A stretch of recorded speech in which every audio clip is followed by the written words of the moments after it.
Téléstar, dans quel état d'esprit êtes-vous depuis que vous avez remporté la Star Academy, samedi 26 novembre 2022 ? Anisha, je suis dans les nuages, je ne réalise pas ce qu'il s'est passé. Je savoure simplement le moment présent. Je suis très honoré d'avoir gagné. Quand Robin Williams a prononcé mon nom, j'ai été très ému et surprise. Je suis pleine de gratitude et de reconnaissance. Le retour à la réalité me permet de remettre les pieds sur terre. Je vis une nouvelle aventure simplement.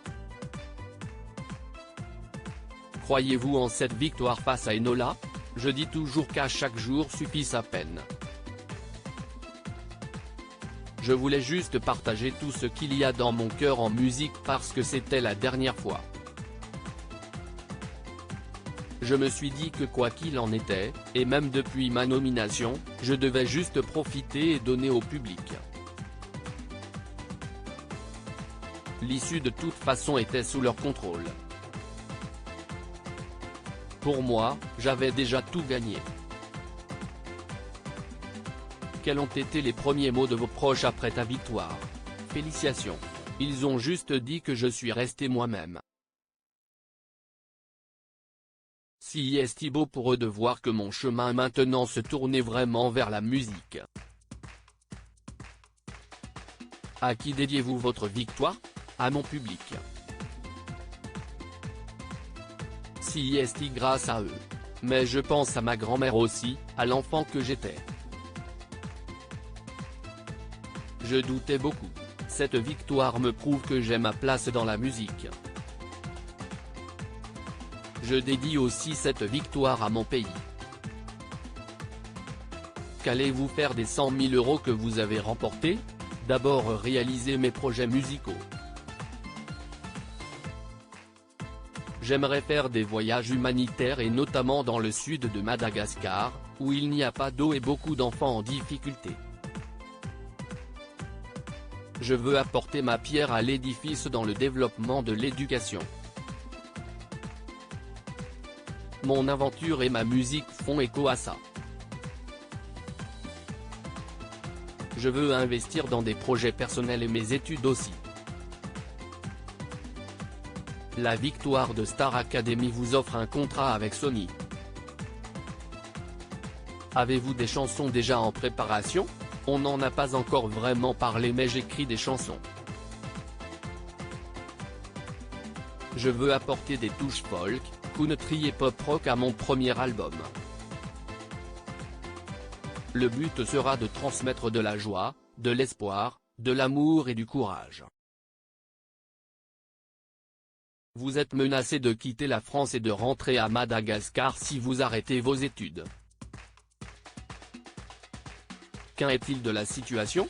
Pour l'instant j'ai un visa étudiant mais je travaille aussi donc je jongle entre les deux. Je suis à la fin de mes études donc je vais faire principalement de la musique dorénavant sans les mettre de côté car c'est important pour moi. Je sais que je peux y arriver. Je suis en règle administrativement. Même quand j'aurai terminé mes études, je pourrai basculer dans un contrat de travail ce qui me permettra de rester. Je ne pense pas que ce sera un problème. Grâce à l'aventure vous avez chanté avec de nombreux artistes. Quel duo vous a le plus marqué ? Tous les samedis j'ai eu la chance de chanter avec des artistes différents. Chaque duo m'a apporté des émotions différentes comme sortir de ma zone de confort, chanter en français. Il y a eu Julien Clerc, Zaz, Slimane, Garou.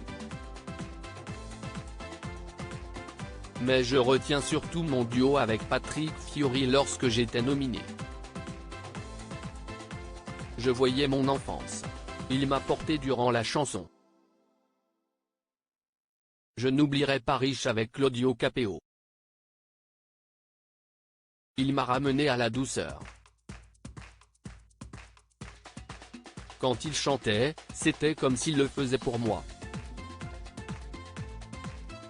Les paroles de la chanson sont des mots que j'aurais aimé entendre. Enfin, il y a Roule avec Soprano, ça m'a transpercé. Vous êtes-vous rendu compte de l'impact que vous avez sur les gens? Ce sont les lettres de fans et les showcases qui m'ont ouvert les yeux. J'aime et pleurer parce que les gens croient en moi.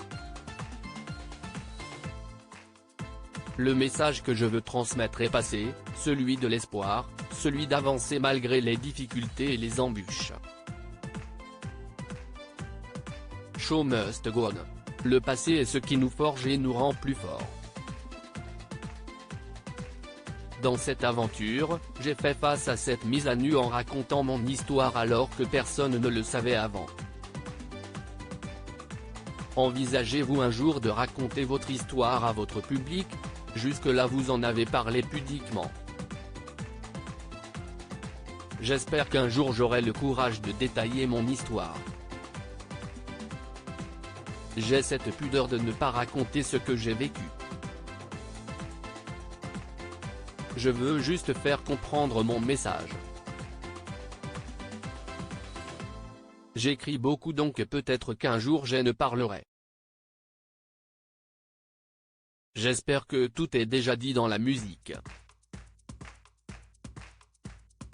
Cette aventure a apporté un morceau de bois à ma guitare. Elle m'a réparé et si est ce qui est beau. Qu'est ce qui va vous manquer le plus de la vie au château? D'être dans une bulle de protection mais aussi le surpassement de soi. Même si c'était une compétition, j'avais plus l'esprit combatif contre moi-même pour devenir la meilleure version de moi-même.